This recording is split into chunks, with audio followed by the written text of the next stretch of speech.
skeptically, like, okay, here's a human being who professes to be some kind of god.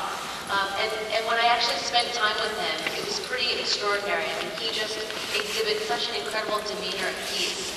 And he said such a profound thing to me when I asked him about whether the Tibetans hate the Chinese. I said, do Tibetan people actually hate Chinese?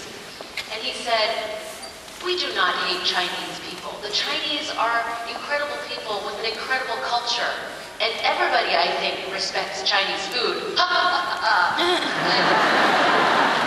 And it was just one of those moments where this living God, I realized, like, he's kind of a funny dude.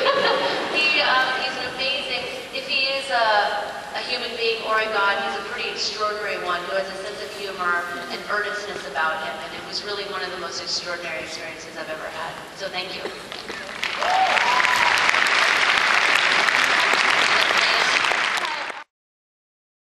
I was getting ready to give a speech to a group of Chinese businessmen and officials. And it was already morning in Hong Kong while it was evening of election day here.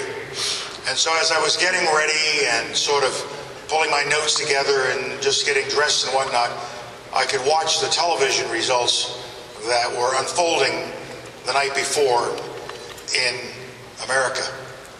And I watched in the course of the evening as the results started coming in, first in New Hampshire, then New England, and then the Mid-Atlantic states, the South, and slowly but surely it started to move to the West. And I was ready for what was going to happen, but I wasn't sure. You can never be sure in politics. And then just as I was about to leave my room and go downstairs, I took one last look at the screen, and I happened to have channel surfed to ABC. And there was Charlie Gibson. And by now the exit polls are starting to give them the basis to predict what state is going to do what. And exactly at 11 o'clock, U.S. time, East Coast time, when the California polls had closed, Charlie Gibson comes on and says, we have one more result we can confirm. And so I waited a second, and then he said, Barack Obama is the next president of the United States. It was over.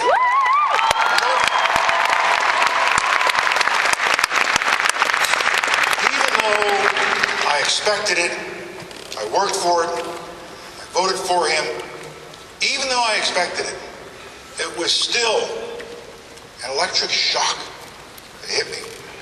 It took away my voice. I sat down.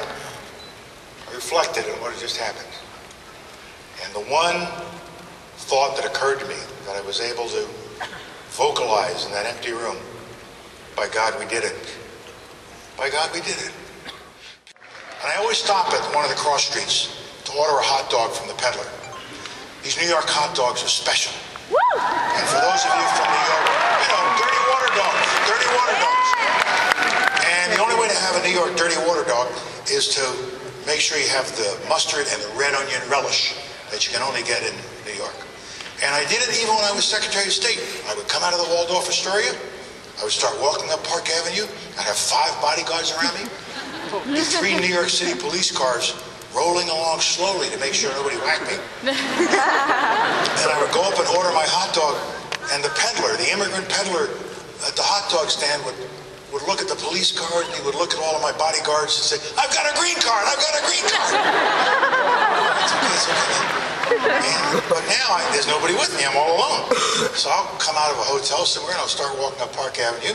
I'll order my hot dog from a guy, and he'll start to fix it, and I'm all alone standing there. And as he's finishing it and handing it to me, he will say something like, I see you on television a lot. I know who you are. You're General Powell. Yes. Oh. And then he'll hand me the hot dog.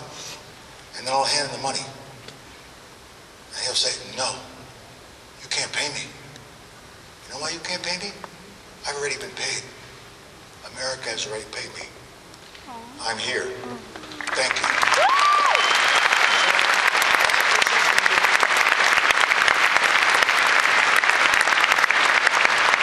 That residual feeling of goodwill toward America is still out there, waiting for a new administration to come in and tap it, and we can get back up.